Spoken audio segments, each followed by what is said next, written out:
Minho pressed his headset closer to his ear as static filled the communication channel. The sounds of battle came through clearly from the human ship Soul's Pride.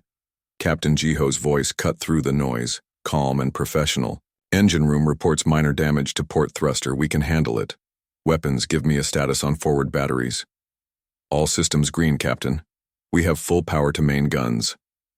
Good. Navigation, plot a course through Sector 7. We need to flank these raiders before they reach the civilian ships. Minho nodded to himself. This was typical human combat communication. They talked constantly during fights. They shared every piece of information, every tactical decision, every casualty. Report. It helped them stay coordinated and calm under pressure. The Soul's Pride was facing 43 Vorthak raider ships near the asteroid belt. The human vessel was outnumbered, but that was nothing new. Humans often fought when the odds were against them. They seemed to prefer it that way. Medical bay to bridge. We have 3 wounded from that last hit. Nothing serious. They'll be back on duty in an hour. Copy that, medical. Keep me informed of any changes. Taehyung looked up from his tactical display.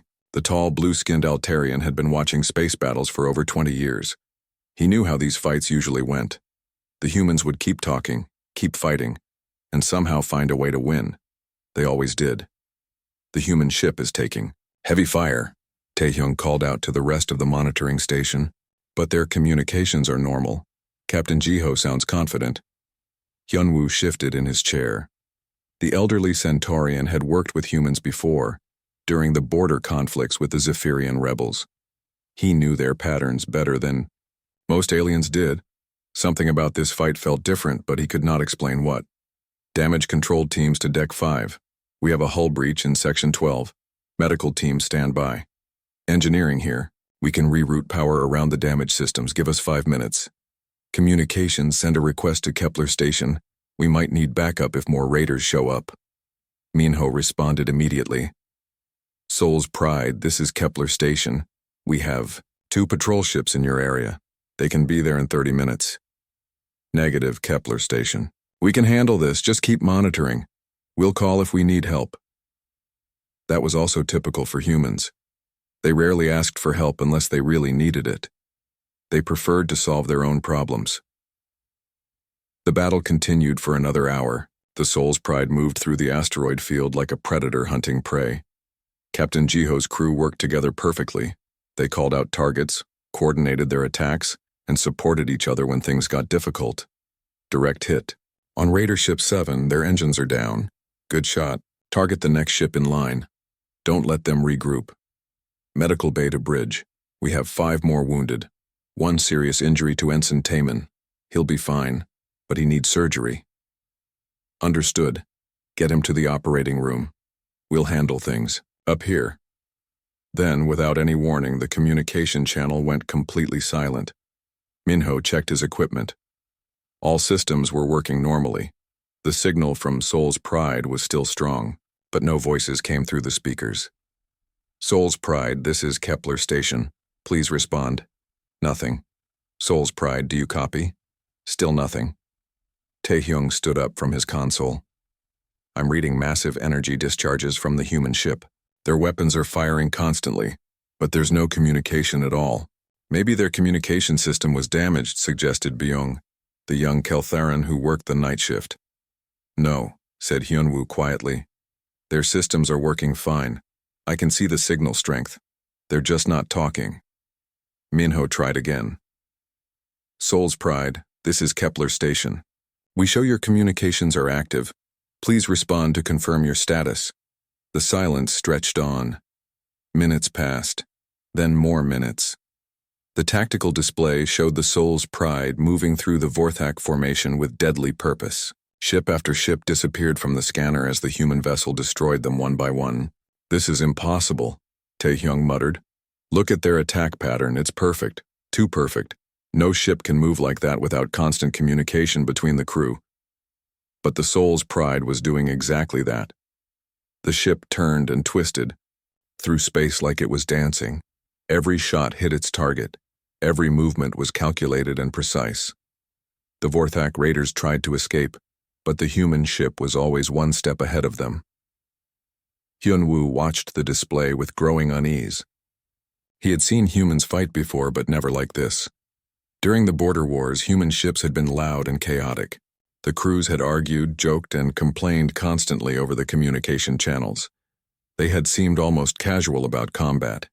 This was different. This was something else entirely. "How long have they been silent?" asked Commander Ji-sung, the station's senior officer. 23 minutes, Minho replied, checking his chronometer. "And they're still fighting?" "Yes, sir.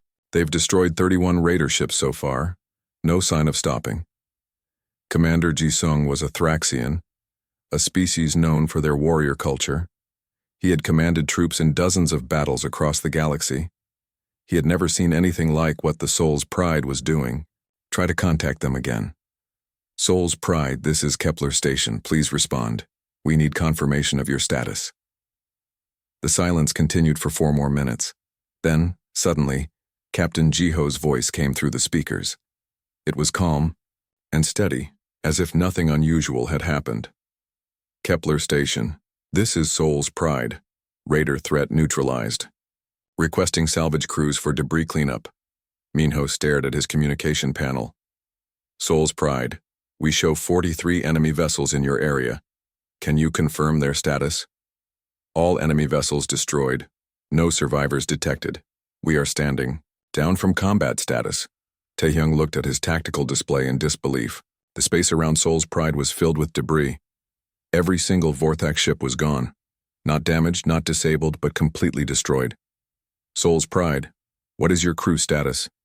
Do you need medical assistance?"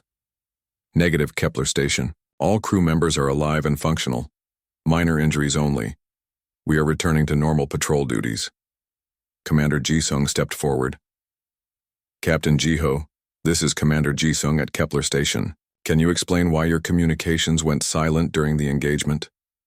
There was a pause before Jiho answered. "We were focused on the mission, Commander. Sometimes talking gets in the way of doing the job." Hyun-woo felt a chill run through his body. Something about Captain Jiho's tone was wrong. The human sounded perfectly normal, but underneath the words was something cold and empty. "Understood, Soul's Pride. Return to base when ready." "Copy that, Kepler Station. Soul's Pride out." The communication channel closed, leaving the monitoring station in stunned silence. 5 aliens stared at the tactical display, trying to understand what they had just witnessed. 43 ships, whispered Taehyung. 43 ships destroyed in 27 minutes of silence. Nobody had an answer for what had happened, but they all knew they had seen something that would change how they thought about humans forever. 3 months later, Yeji sat in her small office at Council Intelligence, staring at data streams from across human space. The Zephyrian woman had silver skin that changed color with her emotions. Right now, it was showing deep purple, which meant she was confused and worried. Her job was to analyze patterns in military conflicts. She looked for trends that might help the Council predict and prevent wars. But the data from human combat zones made no sense. Every few weeks, the same thing happened. Human forces would engage enemy ships. Communications would be normal for a while. Then suddenly silence, complete radio blackout. When the talking started again, the enemy was always gone. Yeji pulled up the latest report from the Proxima sector. A human destroyer called Incheon's Wrath had fought 12 pirate vessels. For 40 minutes, Captain Do-young had maintained constant contact with his crew and nearby stations. Standard human protocol, then nothing for 18 minutes. When communications resumed, all 12 pirate ships were destroyed. The Incheon's Wrath reported 0 casualties. The same pattern appeared in reports from the Vega system, the Centauri colonies, and the Outer Rim territories. Always the same sequence. Always the same result. Yeji sent a priority message to the Council's Human Affairs Division. They needed to investigate this immediately. 2 days later, Wu Jin received orders to report to Council headquarters. The human liaison officer was confused by the urgent summons. As far as he knew, relations between humans and the other species were going well. The council chamber was an impressive room with representatives from dozens of different worlds. Prime Adjudicator Doyun sat at the center, his insect-like Keltharan features showing no emotion. To his left was Soyeon, the chief xenopsychologist. Her forearms moved nervously as she organized her data tablets. "Officer Woo Jin," said Do-hyun, "we need to discuss recent human military activities." "Of course, sir. Is there a problem?" "We've noticed unusual communication patterns during human combat operations. Can you explain why your forces stopped talking during battles?" Woo Jin looked genuinely puzzled. "Stop talking? I'm not sure what you mean, sir." Soyeon activated a holographic display. "These are communication logs from 17 different engagements over the past 3 months. In each case, human forces went completely silent for extended periods during active combat." The human officer studied the data. "Oh, yeah, sometimes things get intense out there. Better to focus than waste time talking." "Focus?" Do-hyun's mandibles clicked together, a sign of agitation. "Your crews maintain perfect coordination without any communication at all. How is this possible?" "We train together. We know each other. When things get really bad, we just do what needs to be done." Soyeon leaned forward. "Define really bad, please." Woo Jin thought for a moment. "When people might die. When the mission is in danger. When there's no room for mistakes. And during these periods, your forces show remarkable combat effectiveness." "We do our job," Woo Jin said simply. The council members exchanged glances. The humans' casual attitude about these incidents only made them more concerned. After Woo Jin left, Soyeon began reviewing combat footage from the recent battles. What she saw disturbed her deeply. During normal combat, human soldiers showed typical emotional responses. They looked worried, excited, angry, or afraid. Their faces were expressive and alive. But during the silent periods, everything changed. The humans' expressions became completely blank. Their movements turned mechanical and precise. They showed no hesitation, no fear, and no mercy. They looked like machines wearing human faces. Soyeon called up more footage. The pattern was always the same. Normal humans would suddenly become something else, something cold and efficient. She decided to interview survivors from these battles. Maybe they could explain what was happening. Sung-hoon was a Marine who had survived the fight at Kepler Station. He agreed to speak with Soyeon at the medical facility where he was recovering from his injuries. "Can you tell me about the engagement with the Vorthak Raiders?" Soyeon asked gently. "Which part do you want to know about?" "The period when communications stopped. What happened during those 27 minutes?" Sung-hoon was quiet for a long time. His eyes looked distant as if he was remembering something painful. "We call it going dark," he finally said. "It's when the talking stops being useful. When the only thing that matters is making sure everyone comes home." "Can you describe your mental state during this time?" "I don't really remember much. It's like watching someone else do the job. You know what needs to happen, but you're not really there for it." Soyeon showed him footage from the battle. On the screen, Sung-hoon moved through the ship's corridors with deadly efficiency. He eliminated enemy borders with precise, calculated violence. His face showed no emotion at all. "Do you remember doing this?" Sung-hoon watched himself on the screen. "Sort of. I remember the goal. Get the raiders off our ship, keep my shipmates alive, but the details are fuzzy." "Were you afraid?" "No. Fear would have gotten in the way." "Were you angry?" "No. Anger makes you stupid." "What were you feeling?" Sung-hoon thought about this carefully. "Nothing. I wasn't feeling anything. I was just doing what needed to be done." Soyeon reviewed dozens of similar interviews. Every human soldier gave the same type of answers. They remembered their goals but not their emotions. They acted with perfect efficiency but no conscious thought. It was as if they became different people during combat. Dr. Minwoo, head of the xenobiology department, received Soyeon's report with great interest. The squid-like scientist had studied dozens of species and their combat behaviors, but he had never seen anything like what the humans were doing. He requested permission to study human brain activity during simulated combat situations. The council approved the research immediately. Working with Ji Young, a former human military psychologist, Minwoo began mapping human neural patterns under stress. What they discovered was shocking. When humans faced extreme danger, their brain chemistry changed dramatically. Areas responsible for fear, pain, and emotional processing shut down almost completely. Meanwhile, regions controlling spatial awareness, threat assessment, and motor control became hyperactive. It's like they become biological weapons, Minwoo explained to the research committee. All unnecessary functions stop working. Only the parts needed for survival and combat remain active. Ji-young disagreed. It's not aggression, it's protection taken to its absolute limit. This state only activates when humans believe their group is in mortal danger. But look at the results, Minwoo argued. Perfect combat efficiency. No hesitation. No mercy. They become killing machines. They become whatever they need to become to save their people, Ji-young corrected. That's very different from being a killing machine. The debate continued for weeks. But everyone agreed on one thing. Humans had an evolutionary trait that other species did not possess. When pushed to their limits, they could transform into something far more dangerous than their normal appearance suggested. Hoseok was monitoring communication channels when he noticed something the other researchers had missed. He was listening to recordings from the battle at Proxima Station.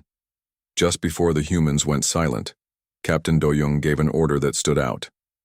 All hands, this is the captain. We're going to protect the convoy. No matter what happens, those civilian ships get home safely. Do whatever it takes. Hoseok checked other battle recordings. The pattern was there in every case. Human commanders always gave similar orders just before the silence began. Bring everyone home. Protect the pack. No one gets left behind. Do whatever it takes.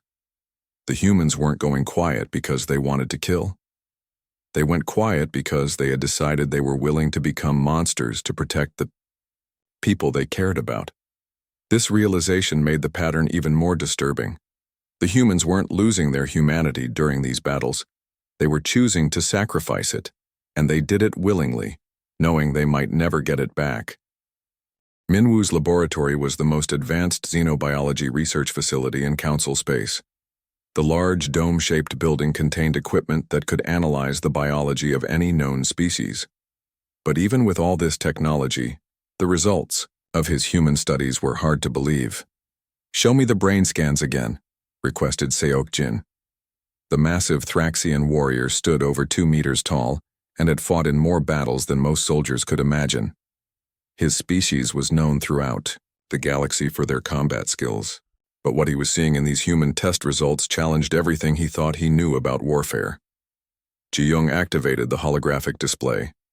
2 brain scans appeared side by side. The first showed a human volunteer in a normal, relaxed state. The second showed the same person during a simulated combat scenario. "This is Specialist Seungmin before the test," Ji-young explained. "Notice the normal activity in all brain regions, emotions, social awareness, pain sensitivity, everything functioning as expected."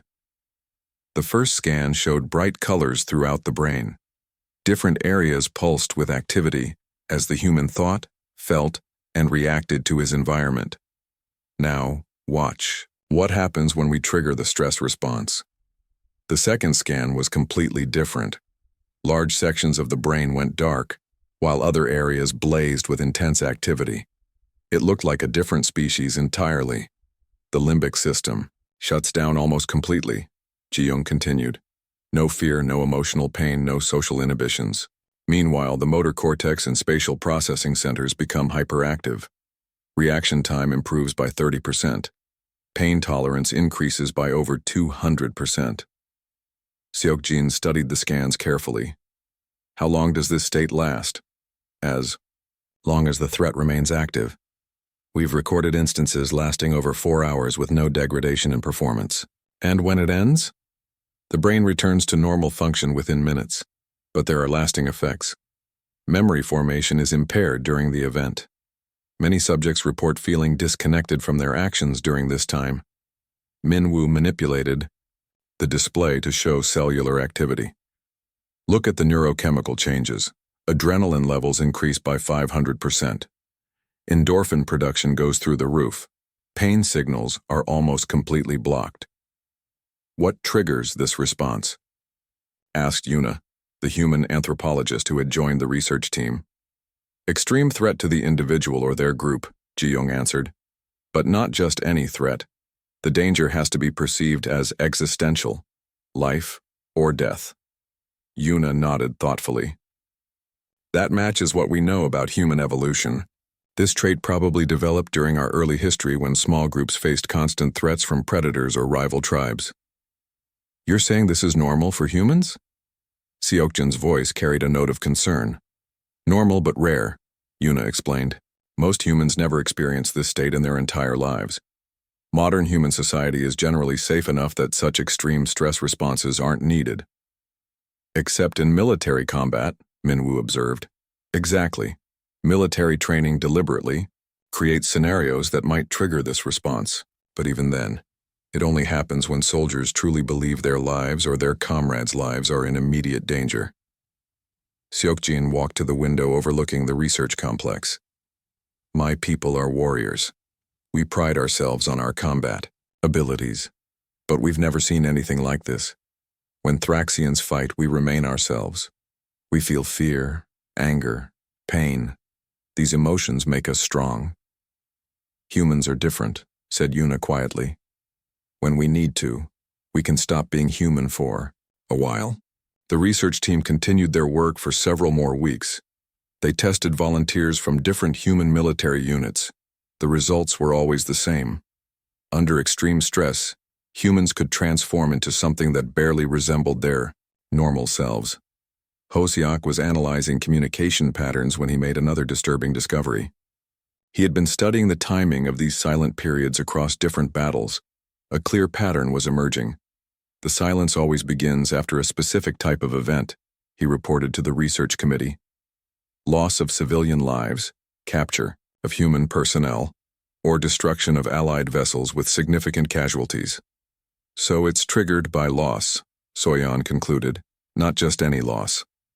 Loss of people the humans are responsible for protecting. This finding led to a new series of tests. Researchers created simulated scenarios where human volunteers had to protect virtual civilians or comrades. The results were remarkable. When the virtual people were in mild danger, humans remained normal. They communicated constantly, made emotional decisions, and sometimes acted irrationally due to fear or anger. But when the virtual people were about to die, and the human volunteers believed they were the only ones who could save them, everything changed. The transformation was immediate and complete. It's not a combat response, Ji-young realized. It's a protection response. The silence happens when humans decide they're willing to do anything to save their people. Anything? Asked Minwoo. Literally anything. The brain scans show complete suppression of moral inhibitions during these periods. Normal ethical constraints disappear entirely. This discovery worried the council representatives who were observing the research. If humans could abandon their moral limits when protecting others, what did that mean for galactic security? Yuna tried to provide context. You have to understand, this state is incredibly difficult to trigger. Humans don't enter it lightly. It requires genuine belief that people will die without immediate action. But once they're in this state, there are no limits to what they'll do, pressed Do-hyun. None that we can measure, Ji-young admitted. Pain doesn't stop them. Exhaustion doesn't stop them. Conventional weapons barely slow them down. They continue, fighting until the threat is eliminated or they physically can't continue. What about surrender? If an enemy tries to give up? The research team exchanged uncomfortable glances. This was one of the most disturbing findings from their studies. Humans, in this state, don't recognize surrender, Minwoo said slowly. The part of their brain that processes social cues is offline. They see only threats to be eliminated. So they commit war crimes? Seokjin's voice was sharp. They commit survival, Yuna corrected. In their altered state, anything that threatened their people becomes a target for elimination. They can't process complex concepts like surrender or mercy. That's terrifying. It's supposed to be, said Ji-young quietly. That's the point. This evolutionary trait exists because it works. Human ancestors who could become temporary monsters survived when others didn't. The final phase of research involved studying long-term effects on humans who had experienced these states during actual combat. The results were heartbreaking. Many veterans reported feeling disconnected from their actions during silent periods. They remembered their goals but not their emotions. Some described feeling like they had watched someone else use their body to do terrible things. The psychological cost is enormous, Ji-young explained. Humans pay a price for this ability. Many never fully recover from using it. Yet they continue to do so when necessary, observed Seokjin, because the alternative is letting their people die. For humans, that's not acceptable. Dr. Minwoo compiled the final research report. His conclusions were disturbing but clear. Humans possessed an evolutionary trait that allowed them to become temporarily inhuman when protecting their group. This trait made them incredibly effective in combat, but came with serious psychological and moral costs. Recommendation? Asked Do-hyun. Humans should never be placed in situations where this response might be triggered, Minwoo replied. The results are too unpredictable and too destructive. What if they're already in such situations? Then everyone else should get as far away as possible and wait for it to end. The research had answered many questions about human combat behavior, but it had raised even more disturbing ones about what humans were willing to become to protect the people they loved, and what that meant for everyone else in the galaxy. Kyung-soo had been intercepting enemy communications for 15 years. The small, quick-fingered intelligence officer could break most alien encryption systems within hours. But the Vorthak military codes were particularly challenging because they changed their patterns constantly. When he finally cracked their latest transmission protocols, what he found made his blood run cold. The message was from Vorthak Fleet Commander Zirath to his squadron leaders. It contained detailed psychological profiles of human combat behavior and specific instructions for exploiting their protective instincts. Target civilian vessels first. Force the humans to choose between tactical advantage and protecting non-combatants. They will always choose protection. When humans begin normal communication patterns, they can be defeated through conventional tactics, but avoid triggering their silent state at all costs. If silent state is accidentally triggered, retreat immediately. Do not attempt to engage. Humans in this condition show no regard for their own survival. Kyung-soo read the message 3 times to make sure he understood correctly. The Vorthak had been studying human psychology. They were deliberately trying to manipulate human combat responses. He forwarded the intelligence to Council Security immediately. 2 days later, Naeun sat in a council interrogation room. The Vorthak defector had requested asylum after deserting from a raider fleet. Her insect-like features showed clear signs of stress as she began her testimony. My name is Fleet Technician Naeun. I served aboard the battlecruiser Harvester for 6 standard years. I have information about Vorthak tactical doctrine regarding human forces. Commander Ji-sung leaned forward. What kind of information? My fleet has been ordered to study human combat psychology. We were given specific instructions for how to fight them. Explain. Naeun's mandibles clicked nervously. Standard Vorthak doctrine teaches that humans are weak because they care too much about protecting others. We were told to use this weakness against them. How? Target their civilians, threaten their non-combatants, force them to divide their attention between fighting and protecting. This makes them easier to defeat. Soyeon interrupted. But our research shows that threatening civilians makes humans more dangerous, not less. That's what I tried to tell my commanders, Naeun said. I witnessed several engagements where this tactic backfired. When humans go silent during combat, they become something else entirely. Describe what you saw. Naeun was quiet for a moment, gathering her thoughts. 3 months ago, my fleet attacked a human colony convoy. 12 civilian ships with minimal escort. We expected easy victory. What happened? The human warships started communicating normally. Standard defensive patterns. We engaged according to doctrine, targeting the civilian vessels to force the escorts into desperate maneuvers. And then, the human communication stopped. Complete silence for 22 minutes. When it ended, my entire fleet was destroyed except for 3 ships, including mine. Commander Ji-sung studied the tactical reports. You're saying 3 human escorts destroyed 40 Vorthak vessels? Not destroyed. Eliminated. There's a difference. Explain. Destroyed. Ships leave survivors. Escape pods. Emergency transmissions. The humans left nothing. They hunted down every escape pod. They destroyed every piece of debris large enough to hide in. They made sure nothing survived. The interrogation room fell silent. The implications of Neon's testimony were horrifying. How did you survive? My ship's captain ordered immediate retreat when the human communications went silent. He had encountered humans before. He knew what the silence meant. What did it mean? That we had made them into something we couldn't fight. Neon provided detailed intelligence about Vorthak combat doctrine. The raider fleets had been specifically instructed to target human civilians and non-combatants. Their military believed this would force human forces into emotional, irrational responses that could be easily exploited. But they had been wrong. Instead of making humans weak, threatening their people made them into perfect killers. The worst part, Neon continued, is that some of our commanders started doing it deliberately.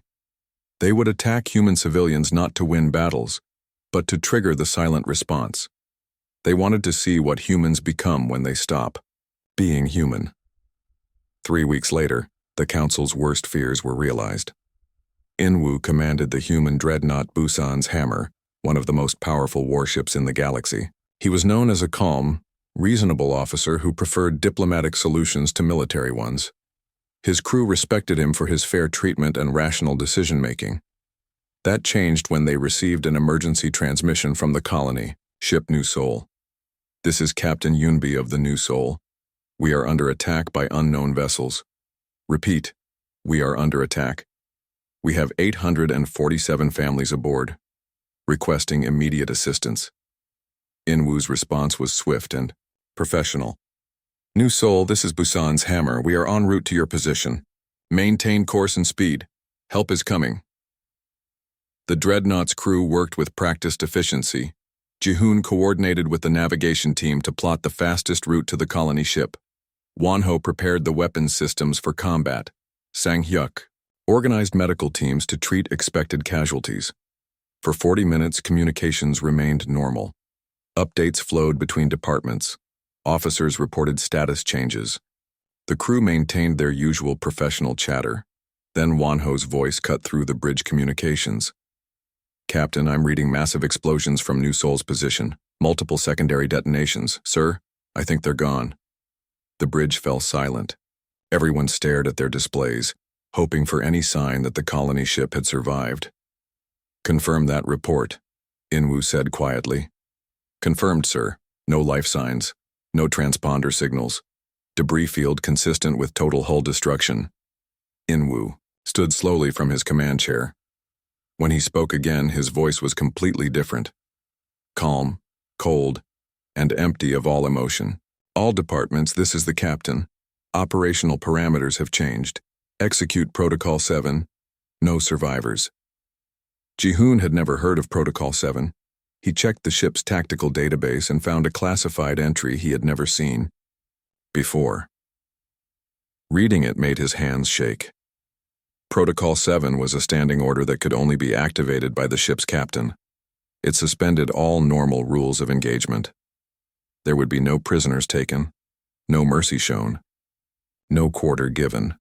The Busan's Hammer's communication systems went completely silent. For the next 18 minutes, the massive warship moved through the Vorthak fleet like death itself. The enemy had over 200 vessels, including several heavy cruisers and a command dreadnought. It didn't matter. Inwoo's crew worked with mechanical precision. They showed no excitement, no fear, no anger. They simply eliminated targets with systematic efficiency. Wonho fired the main batteries with perfect accuracy.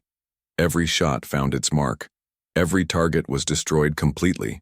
Sang-hyuk coordinated defensive systems without any wasted movement. Incoming fire was intercepted or deflected with minimal effort.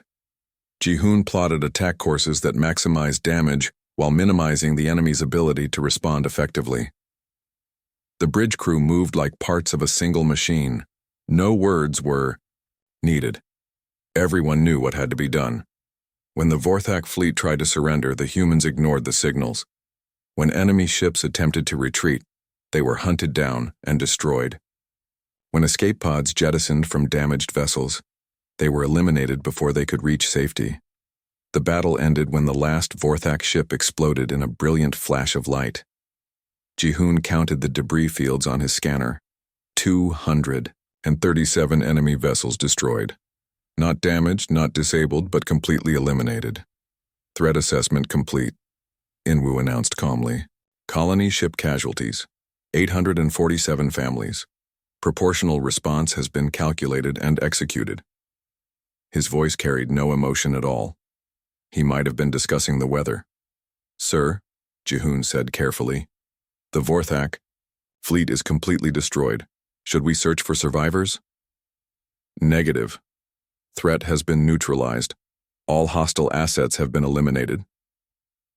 Chae-young, a council mediator monitoring the battle from a nearby station, tried to contact the human fleet. Busan's hammer, this is council mediator Chae-young. Do you require assistance with rescue operations? Council vessel, this is Busan's hammer.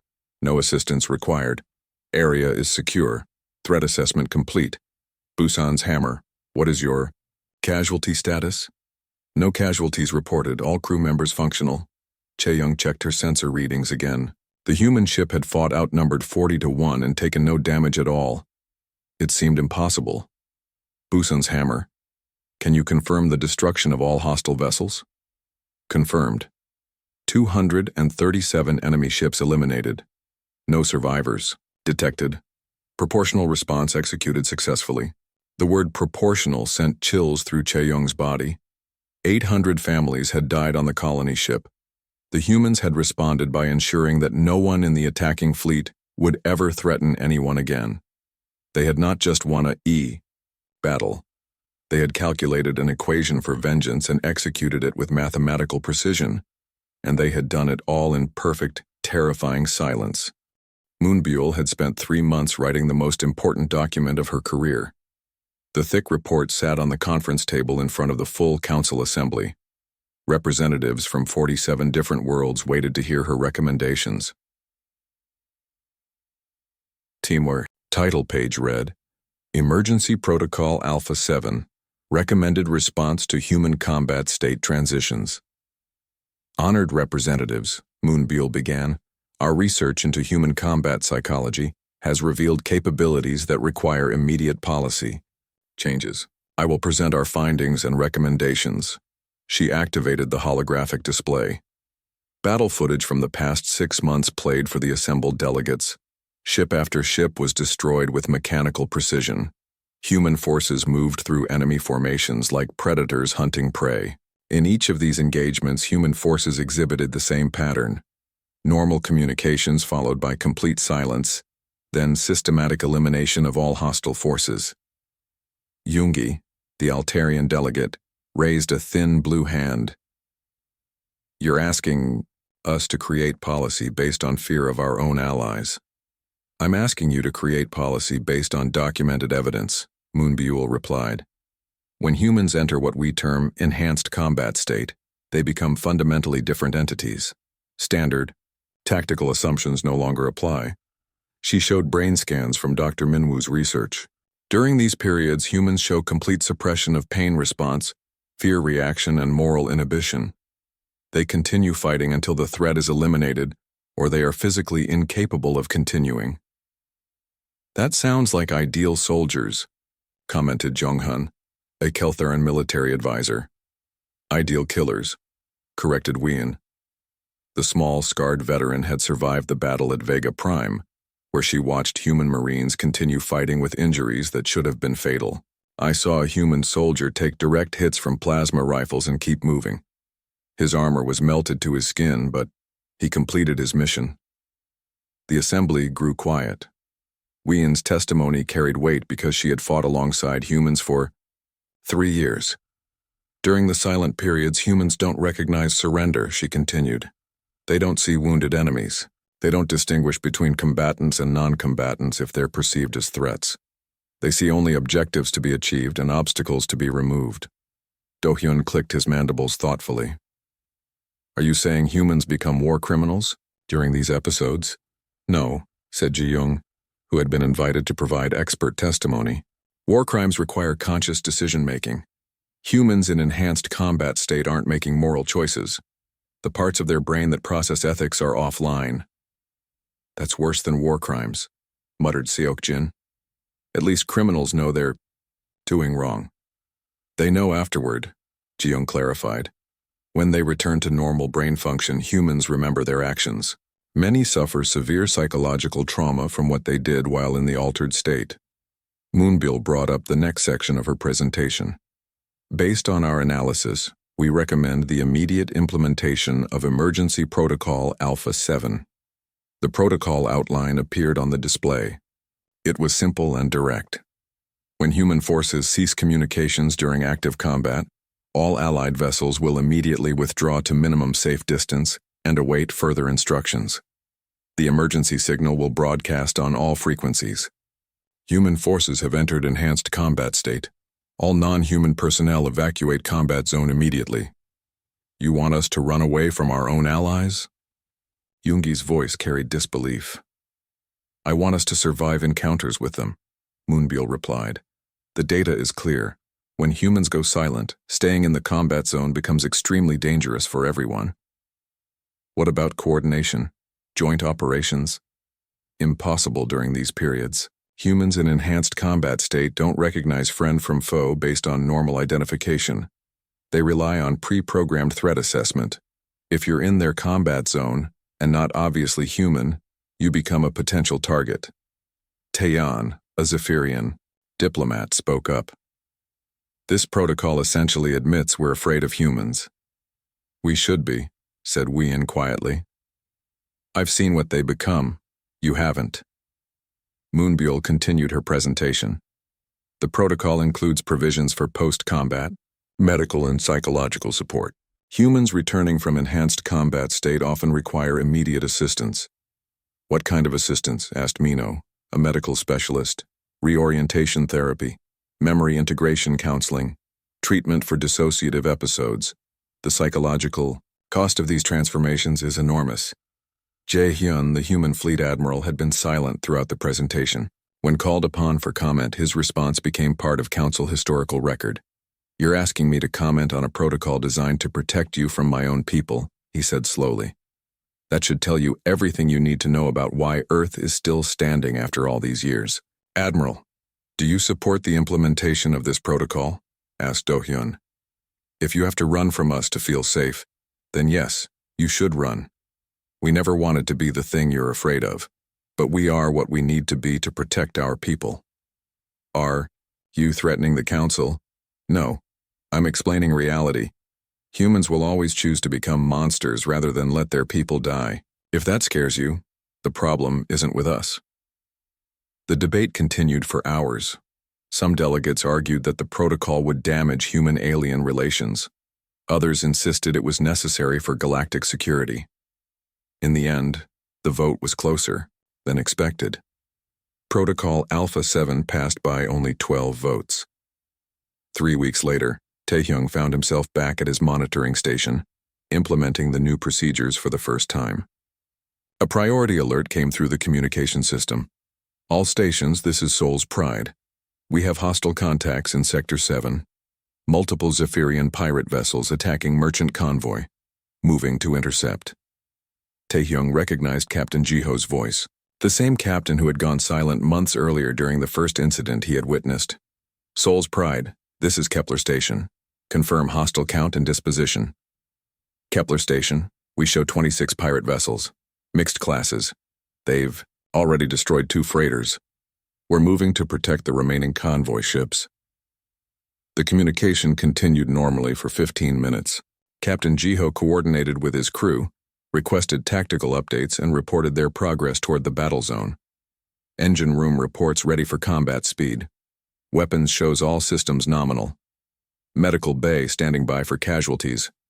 Navigation, plot intercept course we need to get between the pirates and those civilian ships.